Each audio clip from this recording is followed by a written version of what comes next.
Calling to order this meeting of the Cleveland Heights City Council Housing and Building Committee on Monday, April 14th at 5:30 p.m. Going to call the roll. Jim Petrus here, Councilwoman Larson. Here. And Councilman Maddox is excused. We also have President Kuda, who is with us, and our Assistant Director of Housing, Alan Butler, with us. So the first thing on today's agenda is an overview of systematic inspection and where we are with that. So I'm going to turn it over to Director Butler. Thank you for the opportunity. I do have a PowerPoint presentation I'd like to just go through and show you some of the programs we offer and the procedures that we take care of. So first on the PowerPoint is the mission statement for our department is basically to perform fair, standardized, comprehensive inspections of Cleveland Heights properties, and in order to preserve the housing stock, promote higher property values, eliminate health and safety hazards, and to make the city a more desirable community. So we do a number of different types of inspections. Systematic inspections that we perform are performed on rentals on a 3-year rotation. We typically request a rental inspection on a rental property every 3 years. We do exteriors of owner-occupied properties on a 5-year rotation. So the city is broken up into 5 different zones, and we will inspect those exterior only, typically from the view of the street. And also we do commercial inspections upon any new business license that is issued, and then the exteriors on a 5-year rotation with the other exteriors. The other inspections we conduct are point of sale inspections. So anytime a property transfers title or has a change in ownership, we'll require an inspection on that. That's interior, exterior, commercial, residential. We also perform a number of complaint inspections. So anytime somebody calls about a property or complains about an issue, we will go out and verify if it's valid. And there's a number of different ways that the city receives these complaints. We have recently conducted inspections through the Western Reserve Land Conservancy survey last year. And I think you were all part of that process and was pretty happy with the results on that. So That's exterior only. correct. So the ordinances and registrations created to help us through our enforcement issues. So there are a number of different tools here in our toolbox. So we have the property maintenance code. First of all, it gives the basics of the violations. We have a nuisance abatement ordinance that was created that deals with grass demolition, repairs, boarding, police actions. Police actions are basically behavioral issues if we have numerous calls to a property. We have a rental registration requirement that we do. We have, these numbers may be outdated, but they're typically the same per year, but usually about 3,600 rental registrations we sent out. A vacant property registration is required for the city. We have out-of-county owner registration, usually about 1,200 of those per year.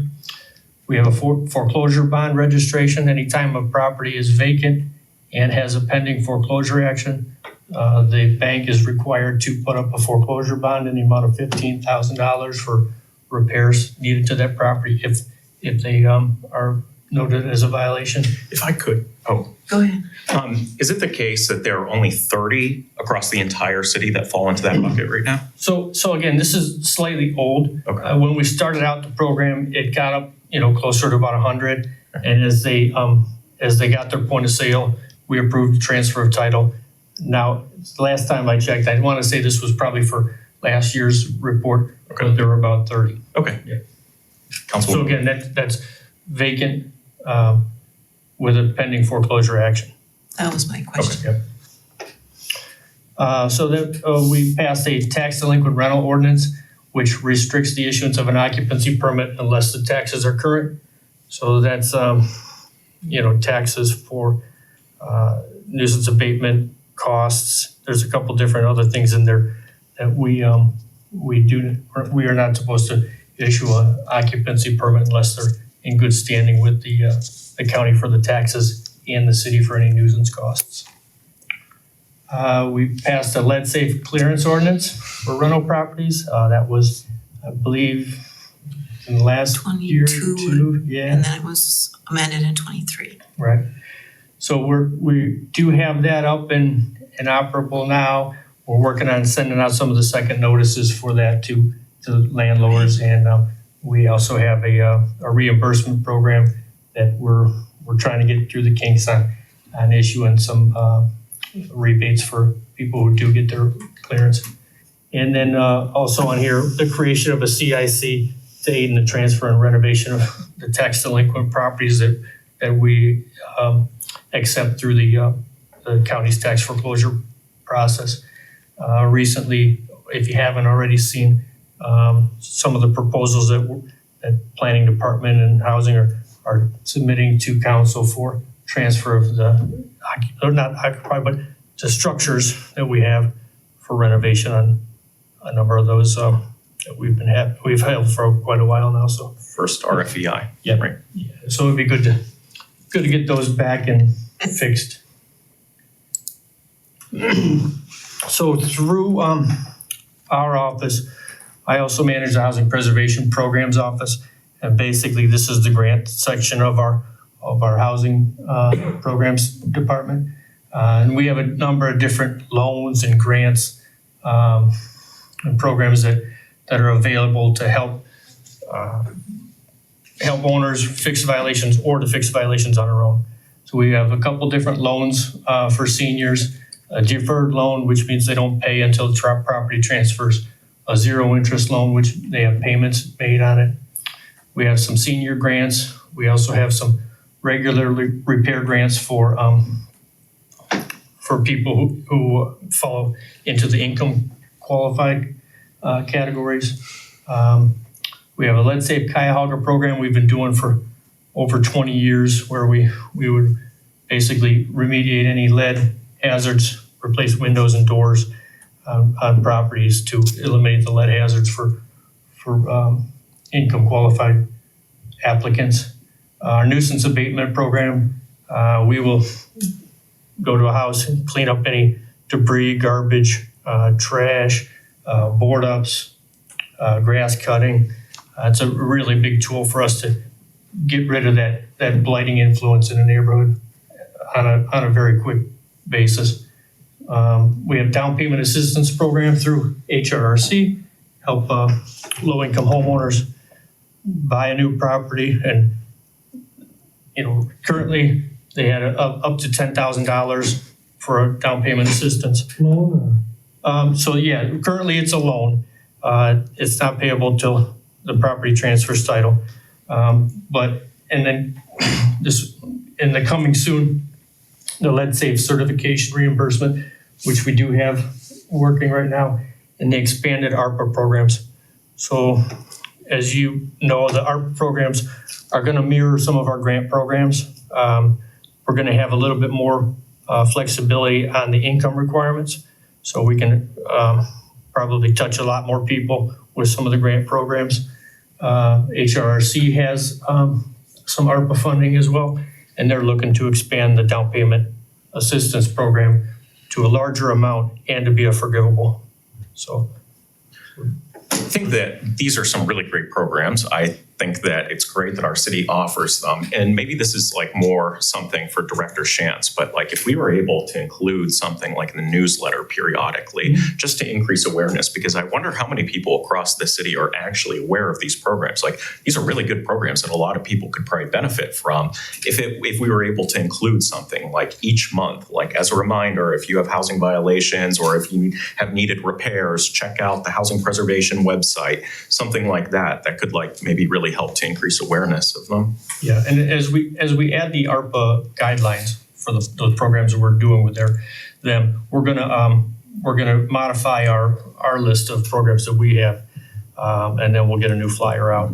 I know that our court has a housing advisor, as she goes out, right, meets with people who come into court and is aware of all our programs, including what HRRC has. And some other programs available. So they're really good at getting defendants to know what programs we have, especially with the diversion program that the court set up so that they don't have if they don't have a conviction. So currently, this is a slide I added just to kind of keep you up what we're doing now. You asked for a systematic inspection update. So right now, I think we're about 75% done with the area that we have. Okay. There were some modifications to the list that we had that we're working on. I think. Which zone? So this is the current zone in red. If you look at the area in red. We were able to make a map through our planning department electronically instead of the colored pencil map that I have on my wall. But yeah, we got an earlier start this year. We started in March. Usually we start in April. And I think that gives the guys some time, to go through, get them done, get them issued. And we haven't had that much snow in March here, so.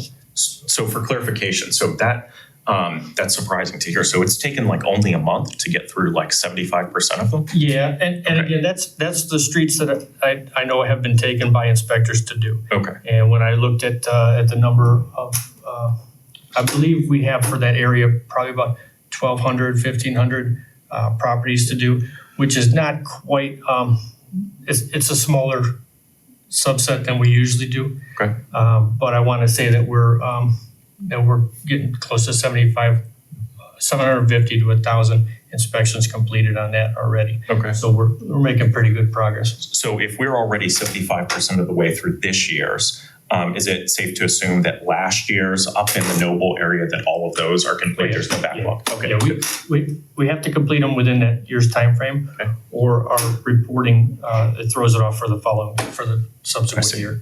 And that's sort of where we ran into some issues with this section. The previous 5-year rotation, we didn't finish them until April. And I want to say that was right around COVID. We were short-staffed. We've got a full staff now.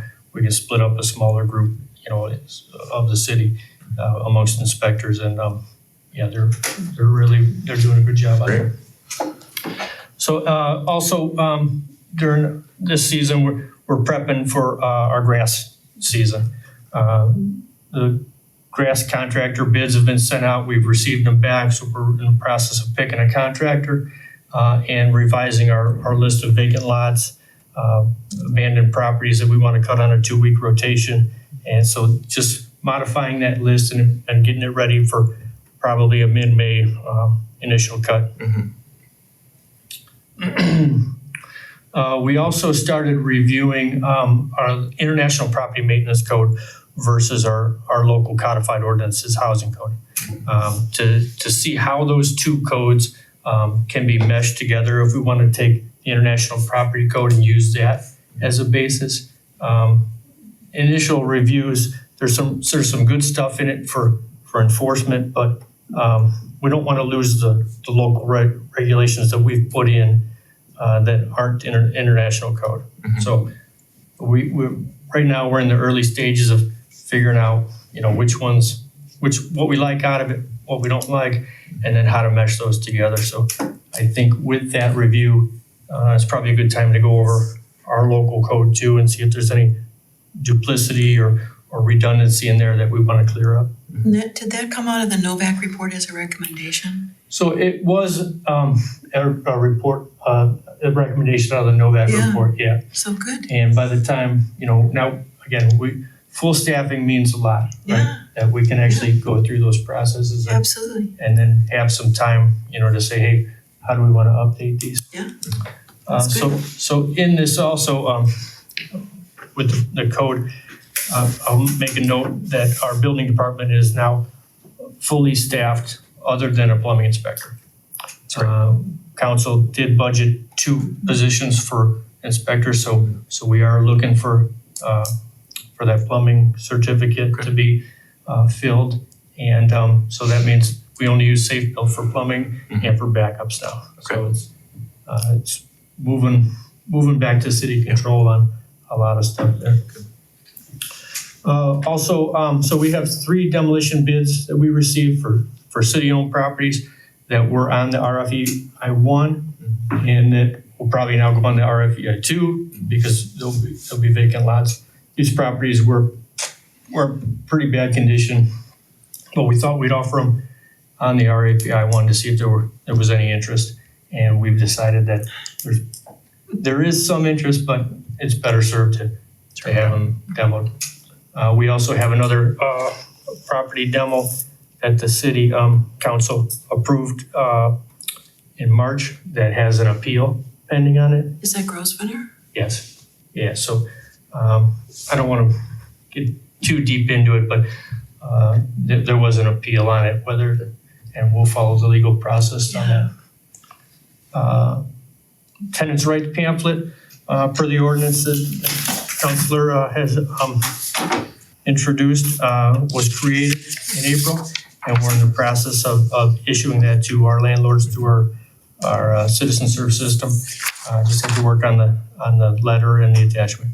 Yeah, I think that it looks great. So thank you, and to the communications department and legal aid for putting the work into. Yeah, they made it look good, and legal aid for sure made the content how we wanted it to. It was really nice that legal aid worked with us to come up with a comprehensive document, but that was like 12 pages long. And so it's really nice that they were able to distill this into one page.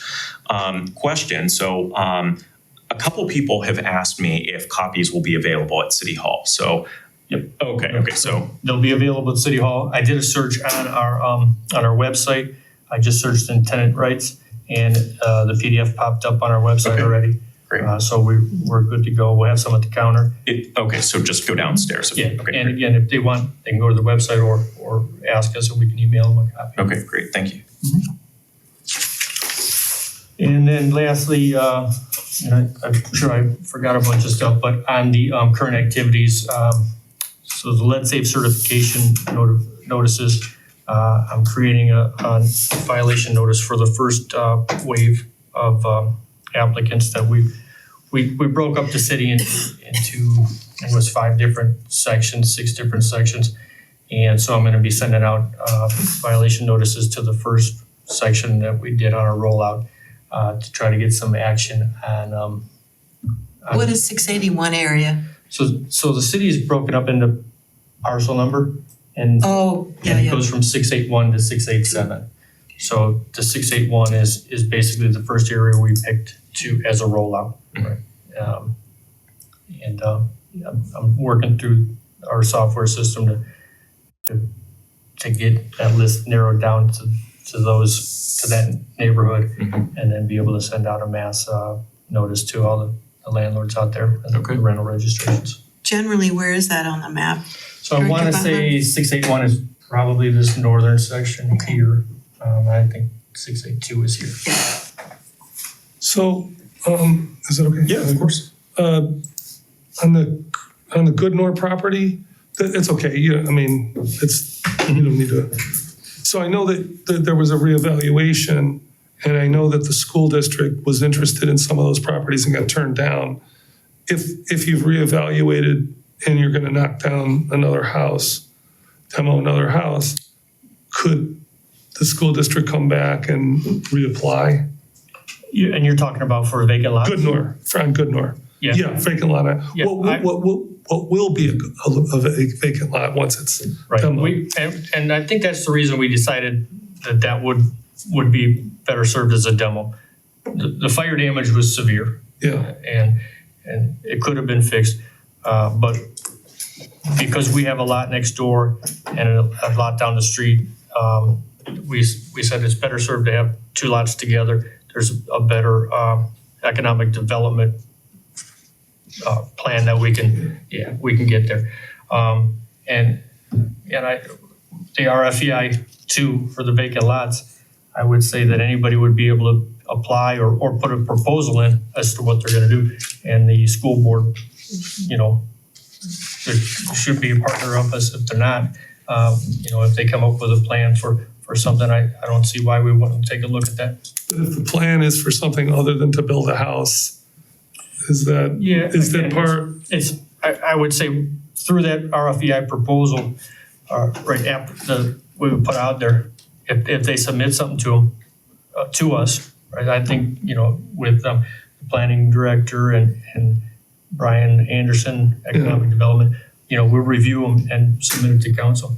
And if there's something that pops up that we like, for sure, I think we're looking for the best potential, Yeah. strong schools are important, so. Well, they're looking for parking. I don't think they're looking to build anything. Yeah, and that may be problematic because of the residential neighbors around, Yeah. right? So we'd have to look to see if it fit in a zoning map. So thank you so much for overviewing this. I really appreciate it. It was very helpful for me. One, seeing the map and learning, what area that we're focusing on, and two, learning about the progress that we've made. That's all really good news. A couple questions. So with regard to apartment buildings, are we 75% through whichever apartments we do this year as well, or is that sort of a separate bucket? So it's a separate kind of entity. As the occupancy permits come in for renewal, they're reviewed to see if the last inspection was over 3 years. Okay. And then we will send them notification that they're overdue for a new inspection. Okay. If they don't have one pending. Okay. If they have one pending, it could be in court, could be violations on it, right? So typically we review those just annually as the occupancy permits come in. Rolling basis. Yeah, and we see where where the last inspection was on it. Okay. And then also, you mentioned at the beginning the complaint inspections.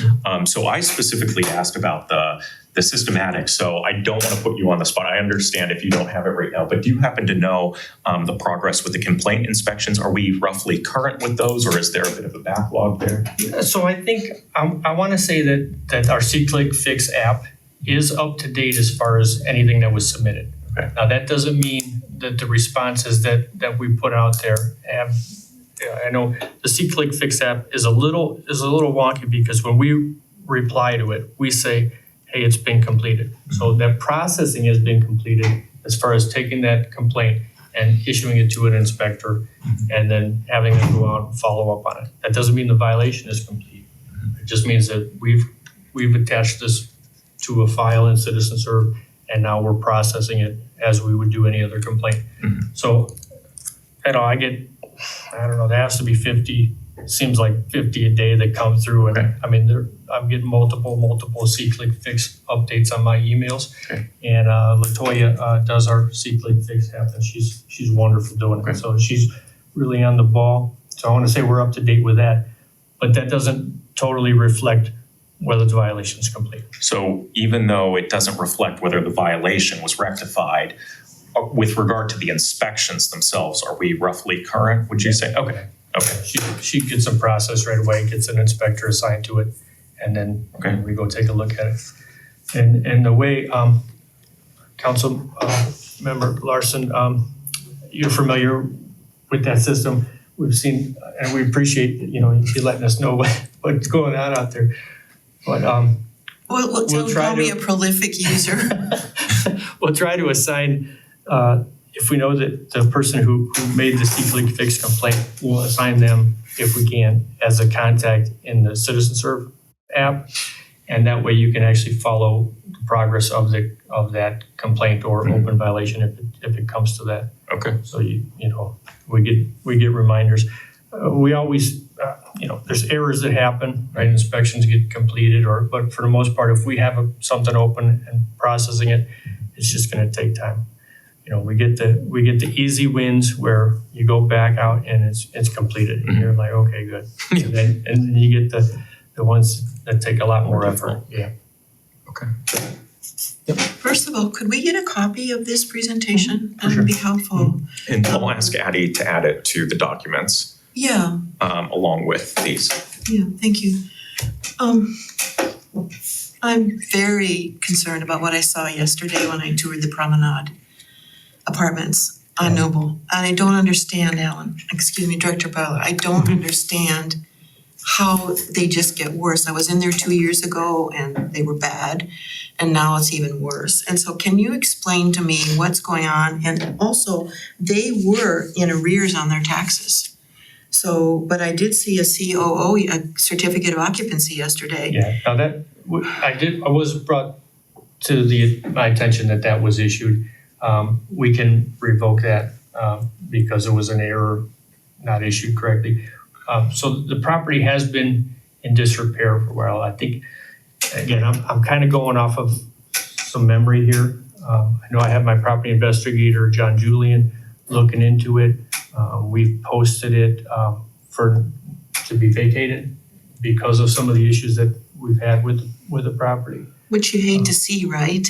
True, because now we're putting the tenant out. Yeah. But the alternative is for them to live in conditions that we don't want them to live in, right? So there's this sort of a give and take to what do we want to allow, and we don't want to see people living like that.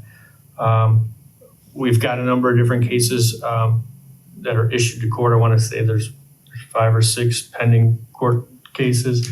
I believe there's a warrant for the owner to appear for failure to appear. So we're working on getting some stuff done. There's been some discussion about a nuisance abatement to possibly do some repairs to the building. But I think there's a lot of concerns with us gaining entry, doing repairs on the interior of the building. Do we have the right to do that on the interior structures that are partly occupied? So we're trying to work through it. Not all of them are like this, but I want to say that this property also had a point of sale, and I think the deal fell through. So it's just going to be more pressure on the owner, trying to get him to appear, and then see what kind of penalties we can add on it. Well, part of that conversation for my department also stemmed, some penalties that we could potentially administer through the department itself as a civil penalty. We have civil penalties for trash out early, if we do a nuisance collection, which is typically exterior repairs. But I know this council has brought up on a couple occasions some other penalties of a civil matter. Warrensville has something similar. I think Canton does something similar.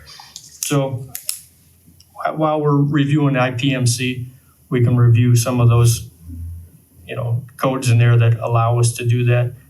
The questions I have about the civil penalty and putting it on the housing department is what criteria are we going to use for those civil penalties?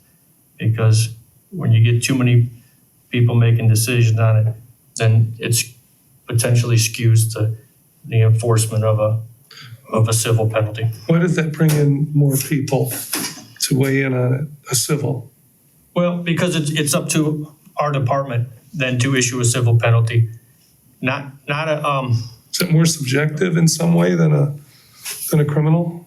Well, so the courts have the penalty section of our code, right? That's up for the judge to determine on a civil fine is basically what I'm talking about, is issued by the inspector at the time. Ticket. Yeah, got it.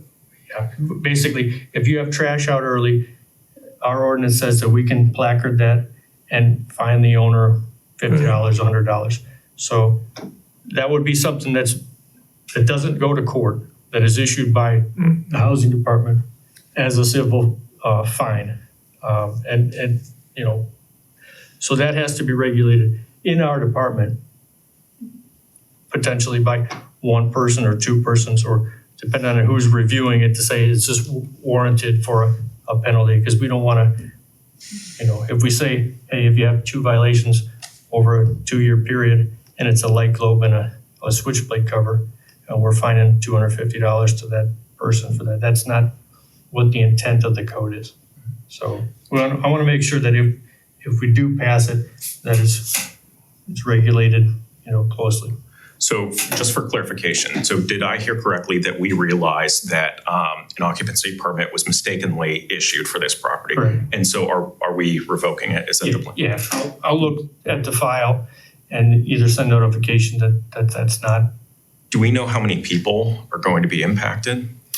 I don't know I don't have an occupant list for the property at the current time. Okay. I know when we posted it, we did get a few calls. And again, we try not to penalize the occupant there, but at some point, if we're posting the property and they're still living there. When you say posting the property, would you? So we posted an order to vacate on it. Okay, when was that? Was that recently? I think it was probably February this year. Oh, wow. Yeah, so it was, Oh, yeah, it was on the other side of the building, yeah. Is that why the mail stopped coming there? Because that's according to a tenant, the mail isn't going to that whole building, not just the one tenant. I don't. I mean, I know that's a yeah. federal, Yeah. I mean, I know the mail's not local, but so I'm gonna give you that, that's my list. You've the got owner, this. You've got this as well, so. I'm sorry, yeah, That's a list of what I observed yesterday. I'm sorry, Tony, but I gotta follow up on this question. okay, sure. Promenade is 3 separate buildings, right? Each one has different, like 2 or 3 different addresses on it. So my question is about when you do the order to vacate, are you only vacating a portion that's at that address, or are you gonna vacating the whole building? So I would say at this point, I think we've posted every door Okay, on every building. But I think if you had to break it down individually, we'd have to closely look at each building to see yeah, if one was in better shape than others. yeah, cause I And didn't. again, yeah. I haven't specifically viewed all the violations. I'm just hearing from my inspectors. But yeah, we have to protect the occupants there. So, if I could, what's the time, was there like a specific timeline on the document that said you have to be out by a certain date? There's a couple different ordinances that reflect it. Typically, it's 10 days or no less than 14 days, right? So there's a couple different ordinances depending on how they are. But what is the penalty for that? I mean, if you occupy in the property that has an order to vacate on it, the ticket or a violation would go to the person occupying it. And that's not necessarily what we want to happen, right? We don't want to penalize the occupant for, living in a property. Right. It's in bad shape through no fault of their own. Right. And we can order a notice or the police can, that they're trespassing, entering a placard property. But again, that's not really the avenue we want to take. So if the notice is to try to gain attention to the property manager, who I believe is transferred a couple times, 2 or 3 times in the time we've been there, right? So that's the issue with somebody who's not local, right? Hiring local property managers who get in over their head or see that it needs more work than need to be done. So, right, if we can vacate the building, right? So while we may not have programs to directly assist these folks, are we able to reach out to nearby organizations, like maybe some of the local churches, to see if they may be able to help some of the folks who are remaining? So I know we used CHN for during COVID for the rent restructuring and payment on that. So CHN is a good resource to reach out to. Okay. And I think legal aid. There's a number of different relocation areas. So if they reach out to us, we'll try to put them in touch with somebody who can help them. Okay, so just to clarify here so that I'm understanding this correctly. So about 2 months ago, we posted on the entrances that people should leave in 10 to 14 days roughly. And our hope was that would get the attention of the property manager so that maybe they might be able to do something. But it sounds like some number of people are still living there. And maybe it's the case that the mail has been stopped because the USPS learned that this property should be vacated. That's roughly correct, yeah. Yep, I think that's possible. Yeah. Is there anything else that we're planning to do now? So I want to say that there's a court case, I think it's coming up in April for an appearance. So we'll review that. We're gonna try to reach out to the owner again, see if we can get in contact with them. And is the owner, so one tenant was told the new owner, there's a new owner. There's not a new owner, right? Not to my knowledge. Because the deal fell through. And if there's no heat, and that at least this person said it's not their apartment, it's the building, so one of the 3 buildings, do they put their rent in escrow? I mean, I'm not talking about you giving them advice. I'm saying, They absolutely should. I mean, they could put their rent in escrow. Absolutely should, right? If the property's been placarded, they're living there, they pay the rent to the court, that's an established means of paying your rent, and that protects the tenant.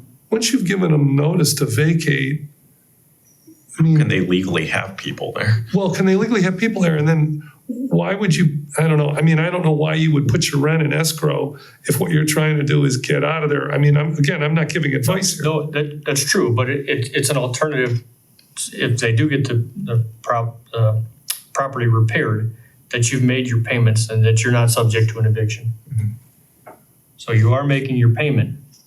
But are you subject to an eviction when you have a notice that the COO's been, Yeah, likely not, but again, that would be up to a judge to determine through an eviction proceeding if that came to it.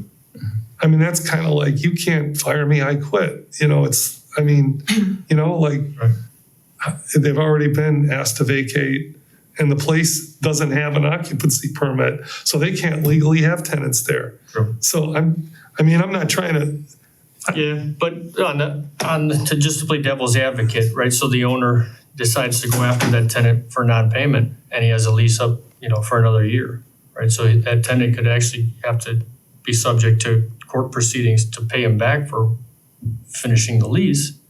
I mean, you would hope that the judge would be able to determine that all these other things happen, but. right, but that's the question, is a lease valid when you don't have a certificate of occupancy? Right. So that's for a judge to decide. Right. Go ahead, I'm sorry. I would like to ask too, we've talked about using this civil Option. versus criminal in housing court. Mm-hmm. But it sounds to me like you already have that tool sometimes.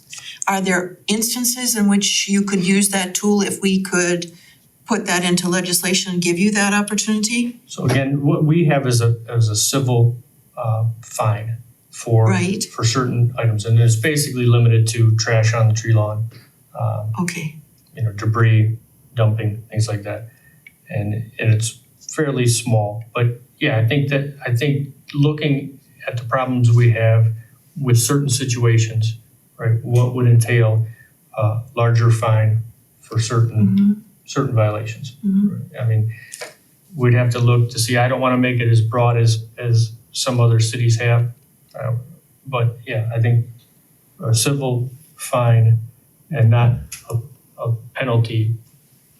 The penalties are administered by the court. right. The fines are administered by, if it's stated in the ordinance that way. If I could, in this case, it sounds like it isn't necessarily a problem of an LLC transferring the property to another LLC to avoid court action, because it sounds like it fell through. It's the same owner, and it sounds like it's a matter of the owner just not showing up. I think you shared that there was a warrant Right. out for him for not showing up. So it seems like that's the problem and not necessarily the laws that exist. Is that, or do you see it differently? No, I think that's, in this case, right, inaction from the owner.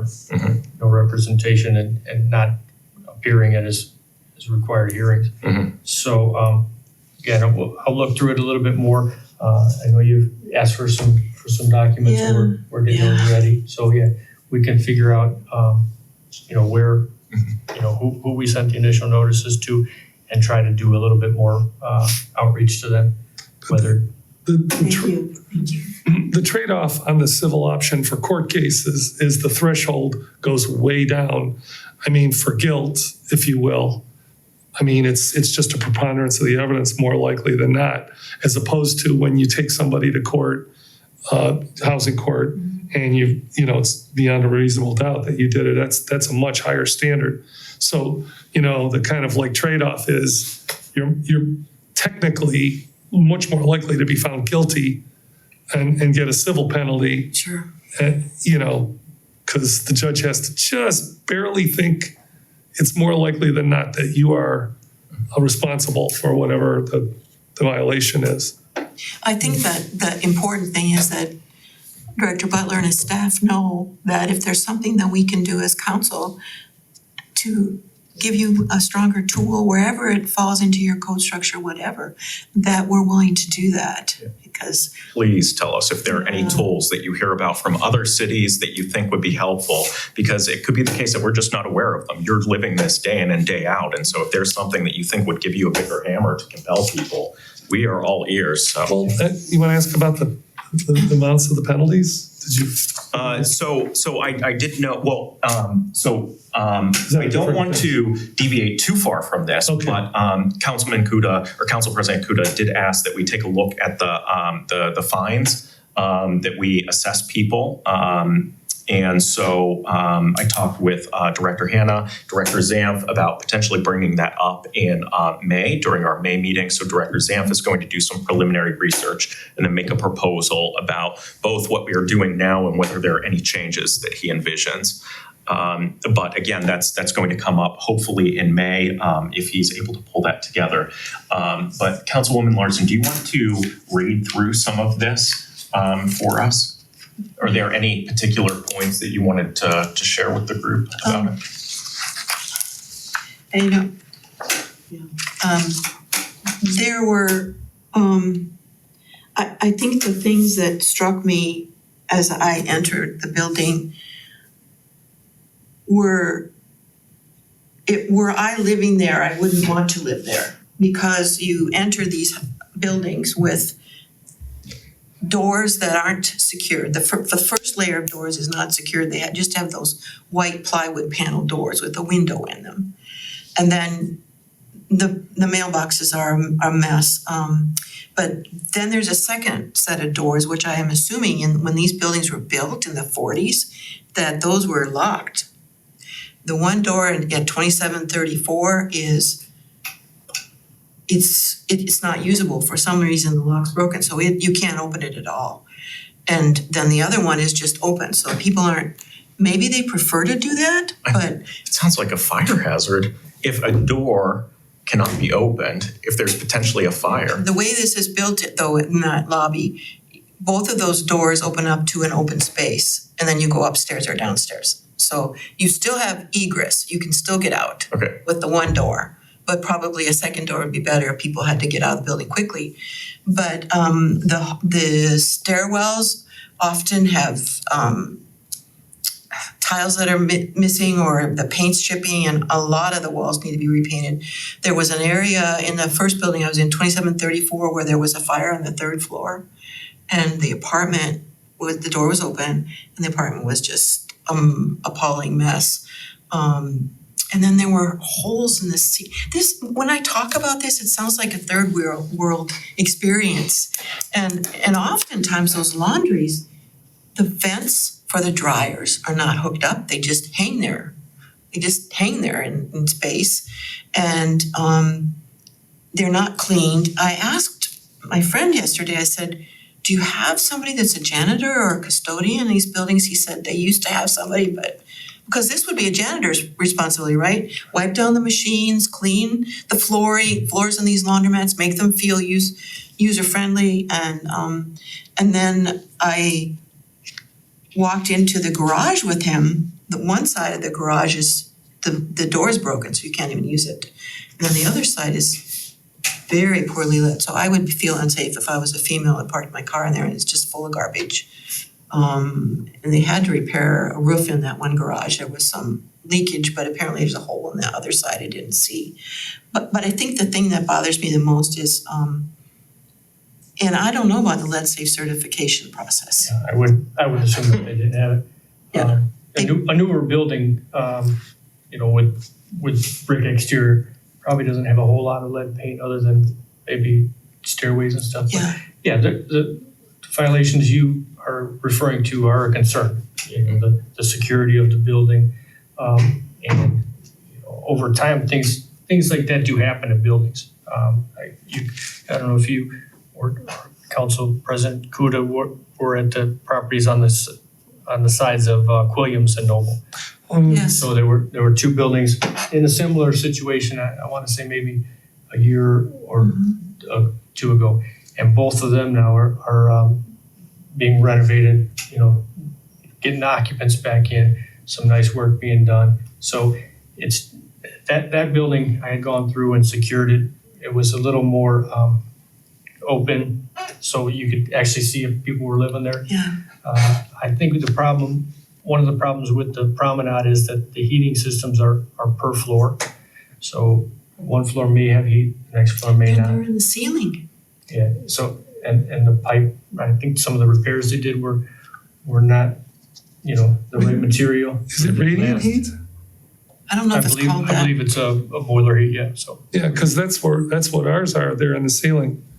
And So my house- there are concerns, but they're not, it's nothing new, right? We just have to Yeah. figure out what the plan of action is. Yeah. And, you know, right, if we decide to forcefully evict everybody or put these notices on to get the building totally empty, that may be an option, and I think that's probably where we're looking at going now, because when it gets to a certain point where there's just so much deferred maintenance or no maintenance, then it's not safe. The plumbing's an issue in his apartment, and what in a case where, I don't know if the fire department was in there or what, but somebody flagged his stove with a red flag that says do not use, it's a danger.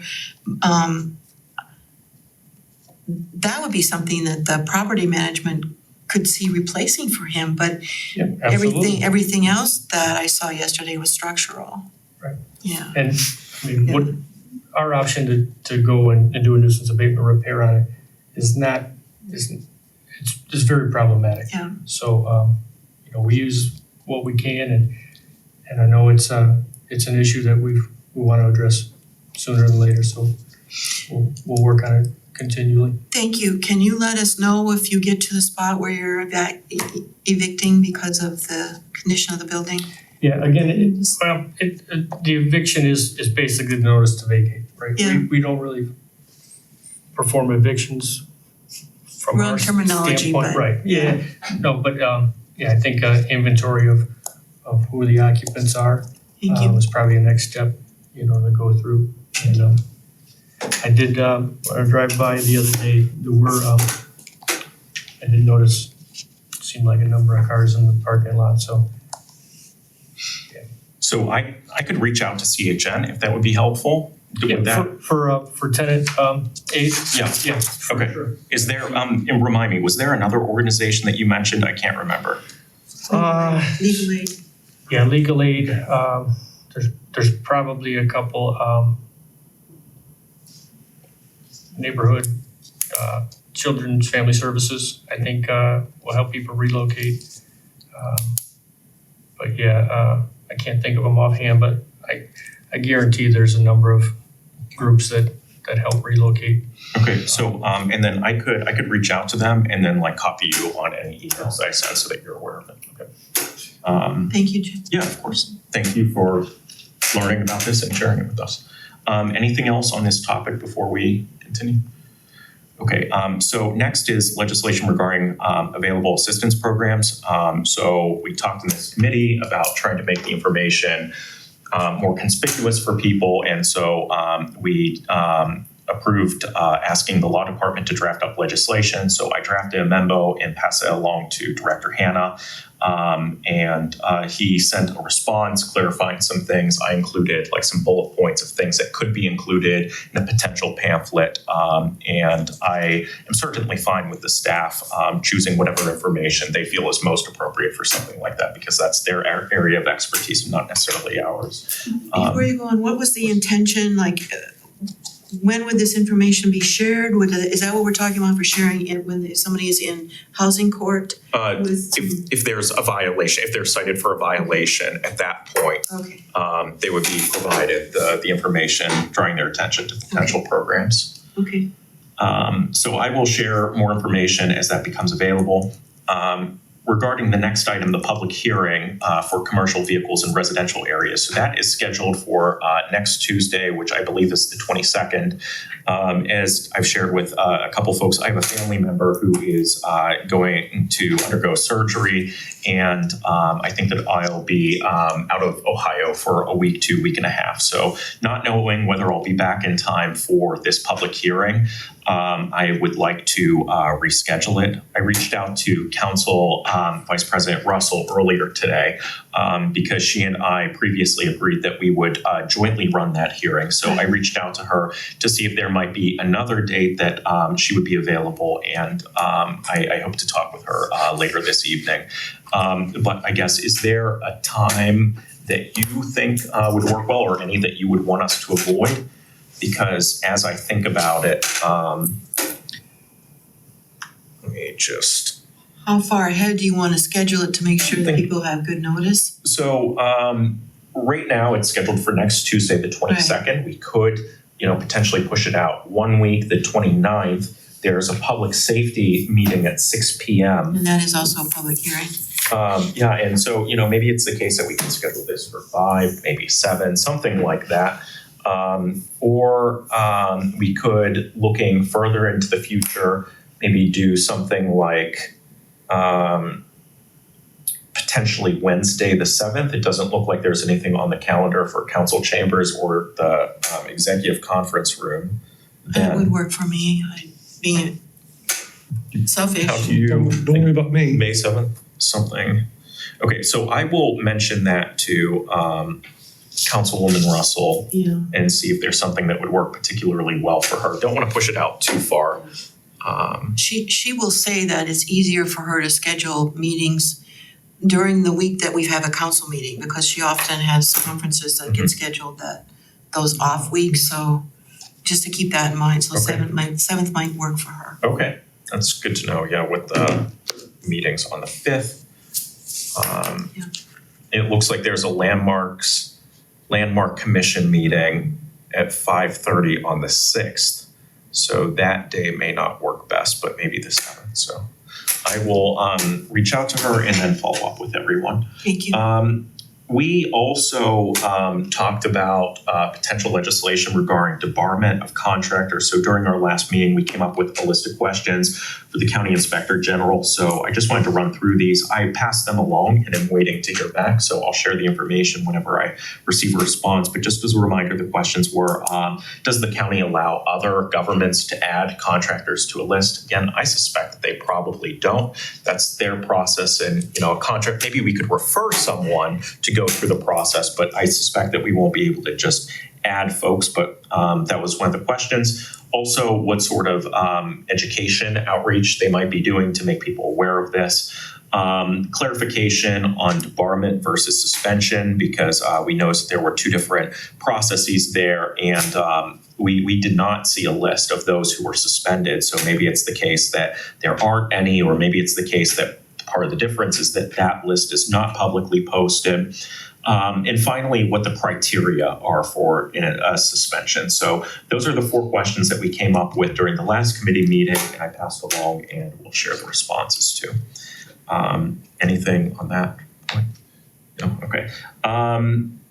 And I mentioned earlier about the public hearing. Also in the month of May, there are 2 things that may be on the agenda. One is regarding the fines that I mentioned earlier that Council President Kuda asked us to look into. And then also last year, we had a walking tour of the Boulevard neighborhood with a couple residents. And we submitted a number of tickets to try to have resolved issues that we spotted. And so I think that they are interested in having a conversation about the root causes of some of those things. And so I suggested that they join us for a meeting. So I proposed that they join us for the May meeting, which I believe is on May 12th, if I remember correctly. And so it could be the case that that will also be on the agenda. But other than that, is there anything that anyone else would like to bring up while we're together? No. Okay, so thank you everyone for joining us. And with that, I'm going to adjourn this meeting at 6:25 p.m.